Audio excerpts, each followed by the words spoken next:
Bonjour à tous. Bonjour à tous. On s'est mis dans la même pièce, on s'est protégé.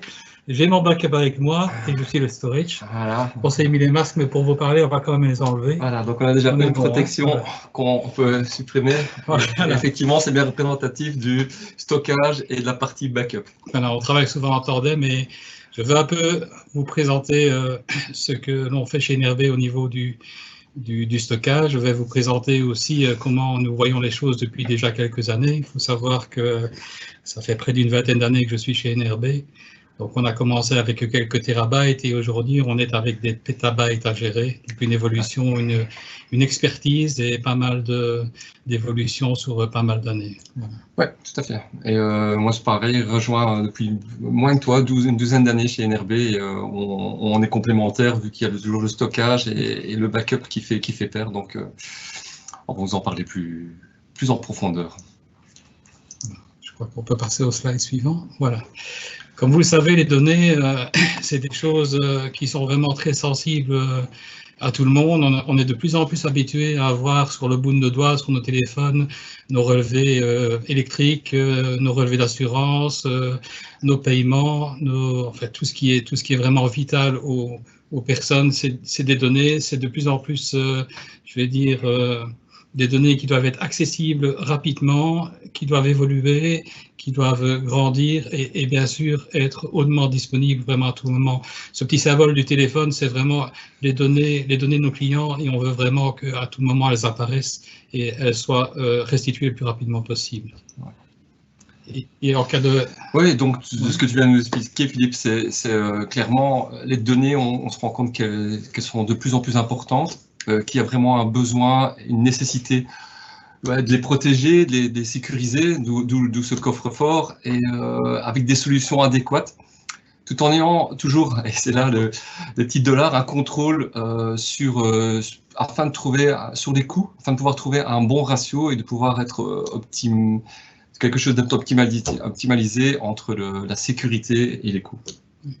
Vous allez voir dans la présentation, évidemment, ici on est avec une évolution, je disais il y a quelques instants que ça fait une vingtaine d'années, sur des années d'IT, les médias changent. Ici, pour faire un peu réfléchir, on a tous connu ces disquettes d'Amiga 4 qui sont passées au CD-ROM, puis on a tous eu des disques durs de plus en plus petits, et puis maintenant on est en train d'avoir de la technologie SSD, voire NVMe. Donc, il y avait les cartes perforées aussi, Philippe. Oui, il y avait les cartes perforées. Bon, il y aura certainement quelque chose après les NVMe aussi.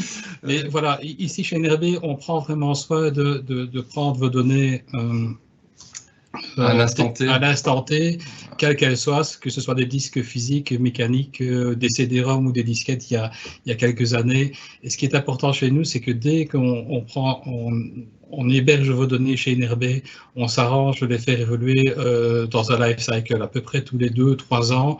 Il y a des nouvelles technologies qui apparaissent sur le marché. À partir du moment où vous êtes onboardé, à partir du moment où vos données sont chez nous, nous prenons en charge forcément qu'elles soient toujours disponibles, mais aussi qu'elles évoluent dans le temps. Nous avons un service catalogue qui a été créé et qui est tout le temps évolutif et qui va toujours du moins performant vers le plus performant, mais toutefois, on reste quand même, c'était le slide précédent, on reste toutefois dans la grande attention de vous offrir la vitesse adaptée à vos besoins, avec le prix adapté à vos besoins aussi. On ne va pas faire tout tourner sur du flash, on a encore des systèmes avec des disques relativement lents et de grande capacité, et le service catalogue va nous permettre de vous proposer un portefeuille de solutions différentes. Et bien sûr, toutes ces évolutions-là qu'on a pu vivre se sont transformées de manière transparente pour vous. Et ça, c'était aussi une des forces qu'on a chez nous. Voilà, ça, je vais commencer par mon côté. Normal. En fait, ce qu'on essaie de faire, c'est un peu le service catalogue que l'on a élaboré depuis quelques années. On a essayé de vous offrir le parfait couteau suisse, le parfait couteau suisse avec tous les outils et toutes les flavors et toutes les options possibles. Donc, pour ma partie, le storage, c'est quelque chose qui se conçoit, c'est des données que l'on héberge, que l'on protège. Ensuite, hors de ce storage-là, on est capable de le repliquer entre nos deux sites NRB, le site ouest et le site est. pour les appeler comme ça. Des disques BDC, hein. Des disques BDC. Alors, la réplication, c'est important pour la plupart de nos clients, pour être capable de pouvoir faire des DR. Et on teste assez souvent d'ailleurs des DR plans pour nos clients. On est capable d'assurer avec ces stockages-là des point-in-time recovery, retourner à une image du jour avant, du jour précédent, de la semaine avant, éventuellement de l'année avant. Donc, on a des mécanismes de snapshotting qui se font. On a introduit récemment de la détection de problèmes de crypto, ransomware sur nos unités, de manière à prévenir les attaques et pouvoir, je vais dire, sécuriser au maximum les données dès qu'elles sont attaquées. Et donc, tout ce monde-là, c'est pour moi, mais j'ai ma super équipe de secours qui est à côté de moi et qui me sert de temps en temps. C'est ça qui est bien qu'on commence à lire dans le sens des aiguilles du monde, c'est-à-dire qu'effectivement, après, où on intervient, c'est que on a des solutions de backup, forcément, qui viennent de grands constructeurs et qui permet de sauvegarder toutes sortes de plateformes, toutes sortes d'applications, toutes sortes de données, vers justement un software, un hardware de backup qui est distinct du storage de Philippe et qui justement permet d'isoler le stockage du stockage afin de garantir une plus grande et une réelle valeur ajoutée et une sécurité vers des solutions hardware qui sont dédicacées spécifiquement pour le backup et de dernière technologie. À cela, évidemment, pour des raisons de conservation plus en long terme, on propose également de l'archive pour le long terme.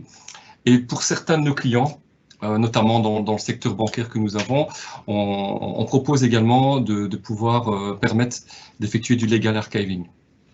Donc, voilà, slide suivant.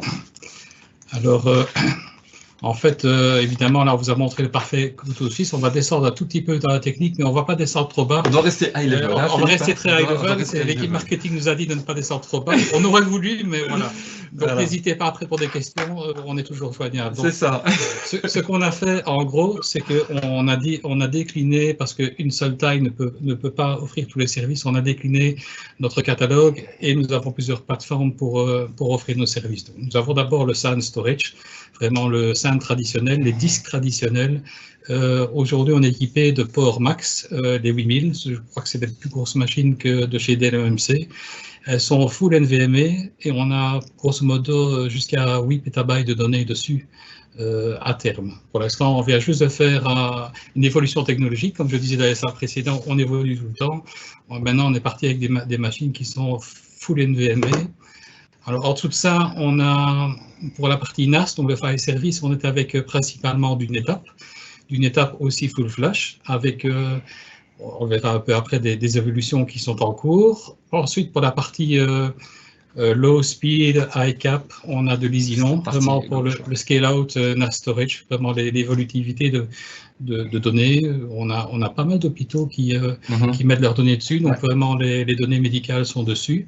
Et alors on a une tendance maintenant à partir aussi vers le cloud, donc principalement l'object storage protocole S3, que ce soit dans Azure, Amazon et aussi on-prem, parce qu'on trouve que l'object storage, il a aussi une vocation d'être on-prem chez NRB pour offrir une solution de stockage low cost, tout à fait avec la certitude que 100% de vos données sont en Belgique. Voilà. C'est ça, et donc forcément, on revient avec la partie forcément disponibilité de stockage, comme Philippe vient d'expliquer.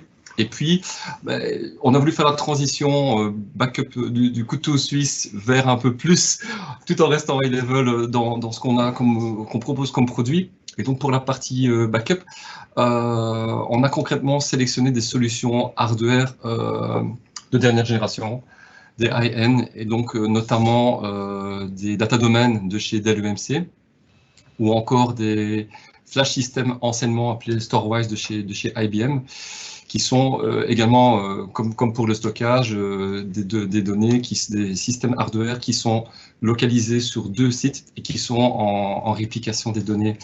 On top de ça, on a des softwares de backup, différents softwares de backup de gestion centralisée tels que IBM Spectrum Protect ou encore Avamar de chez Dell EMC, tout en ayant une possibilité d'être cloud ready.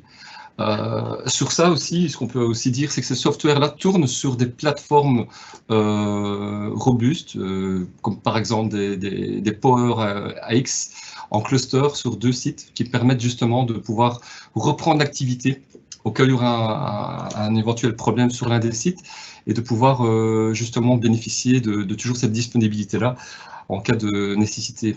Alors pour la partie backup, en plus de ça, on a un réseau dédicacé pour le backup pour vraiment pouvoir s'isoler de la production également. Voilà. On est resté à Eleven. Ah oui, voilà. Donc, en innovation, ce que nous voyons, je pense que là, on va faire le tour de ce qui est vraiment pour l'instant en train de se faire dans nos petites équipes. Je vais passer au slide suivant. Alors ici, bon, je suppose que le texte va arriver. On est en train de regarder aujourd'hui à automatiser le stockage. De plus en plus, vous payez, et c'est encore le coffre-fort et le coût. Le client paye des données aujourd'hui qui sont hébergées chez NRB.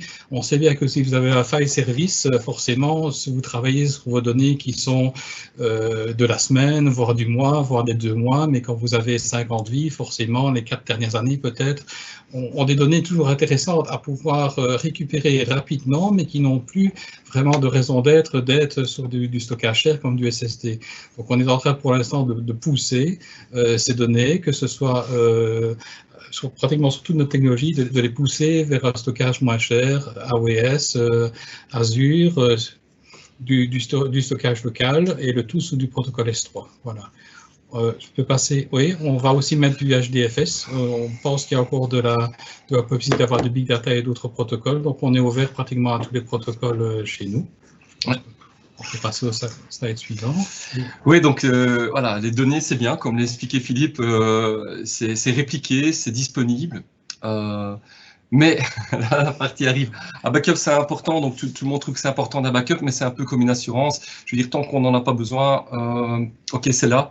Et on sait tout simplement que c'est là. Mais ce que je dis souvent à tous nos clients, c'est qu'un restore efficace, c'est mieux. Et donc, c'est toujours la phrase que l'on dit aux clients. C'est qu'un backup, c'est très bien, mais moi, ce qui m'intéresse surtout, c'est le restore. Ici, dans tout ce qui est nouveauté, forcément, en plus d'une assurance d'avoir un contrôle quotidien des backups, de proposer une encryption, d'être cloud ready.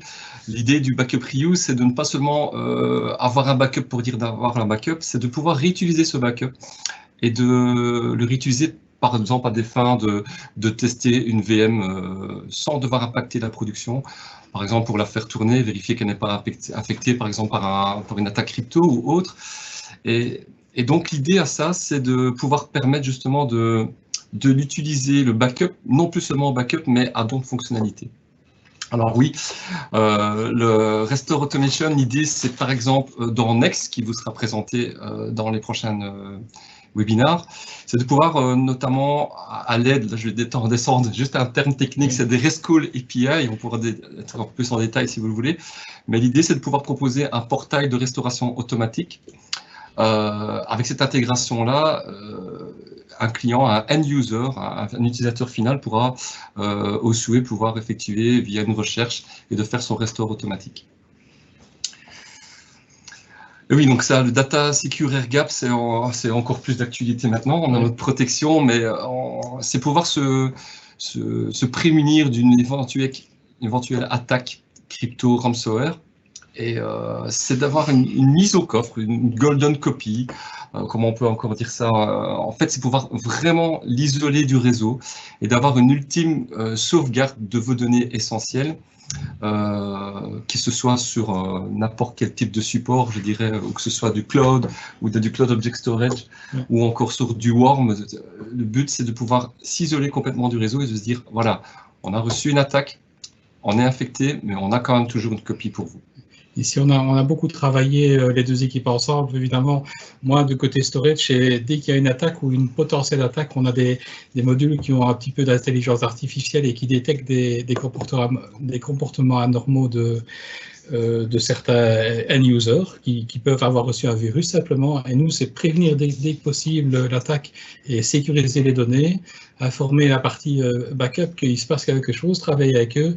Et avec leur dernière, l'introduction de l'AirGap, là, c'est en plus, on est certain qu'ils ont des données fraîches, mais ils ont aussi des données sécurisées dans le cloud. Et là, on est vraiment sûr que vos données business sont vraiment dans un grand coffre-fort et vraiment on peut s'assurer qu'on récupérera quand même en cas de grosse attaque quasiment toutes les données, quoi. Et ça c'est vraiment bien pour que l'équipe backup ait travaillé là-dessus, va y arriver, voilà. Ok, Philippe. Alors, what's next? What's new? C'est l'hébergement évolutif, c'est pas vraiment nouveau parce qu'on a toujours évolué, on essaie toujours d'avoir les dernières technologies.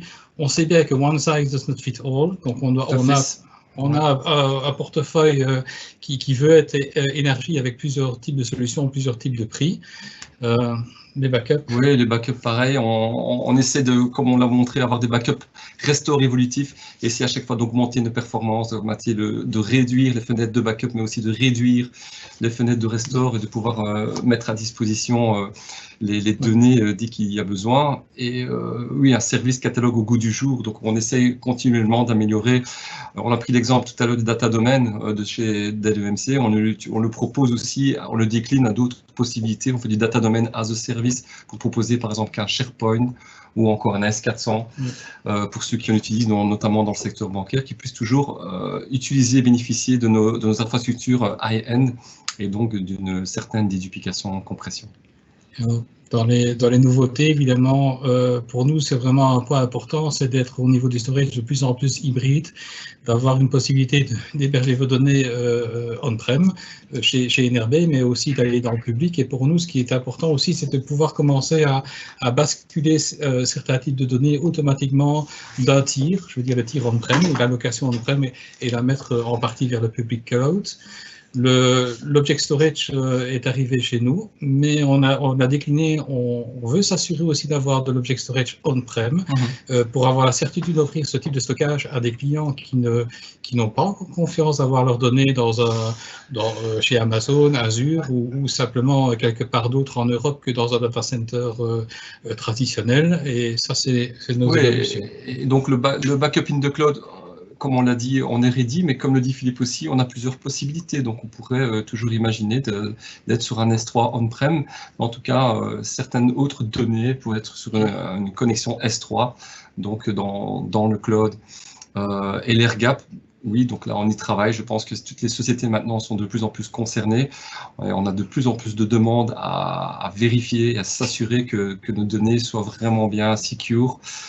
Et c'est le What's Next vraiment pour lequel on travaille ardemment dessus. Et voilà. Voilà. Bonjour. Voilà, un grand merci à Geoffrey et à Philippe. Avec plaisir. Question. En fait, juste une question. Le storage hybride, comment vous décidez de mettre des choses dans le cloud public ou le cloud privé? Déjà, le cloud public ou le cloud privé, ça va être le choix du client. On a cette possibilité de pouvoir aller à la fois vers le privé en restant on-prem ou le public. Maintenant, techniquement, comment ça fonctionne? Sur certaines technologies, pour ne pas les citer, NetApp, on va utiliser la partie de l'operating system lui-même qui va décider de pouvoir sortir des données sur une base de durée de rétention. À partir de 30 jours, ça va dans le cloud. À partir de 60 jours, ça va dans le cloud. Et sur une machine comme de chez Dell EMC Xenon, ça va être plutôt suivant des critiques différentes. C'est le folder qui n'a plus été modifié, le document qui n'a plus été modifié, accédé, changé depuis telle date, depuis un certain laps de temps. Donc, ce sont des configurations. C'est vraiment un échange qu'on doit avoir avec le client pour vraiment savoir quels sont ses besoins et d'être optimal par rapport à ça. Ok. En fait, c'était la seule question que j'ai eue. En tout cas, je remercie encore une fois pour votre présentation. À mon avis, on dirait des jumeaux. Vous êtes nés comme des présentateurs en duo. On est bien complémentaires. Des théâtres pour faire votre présentation de nouveau. Voilà, je sais maintenant que je peux élargir l'équipe marketing avec 2 personnes de delivery. Un tout grand merci. Voilà, à tous les spectateurs, ceci est en fait à la fin de la petite session de questions et réponses. Bien sûr, s'il reste encore des questions, vous venez avec une question vous monte à l'esprit demain matin, vous pouvez toujours l'envoyer à marketing@nrb.be et bien sûr, on assure que la question va suivre son chemin vers la bonne personne pour y répondre.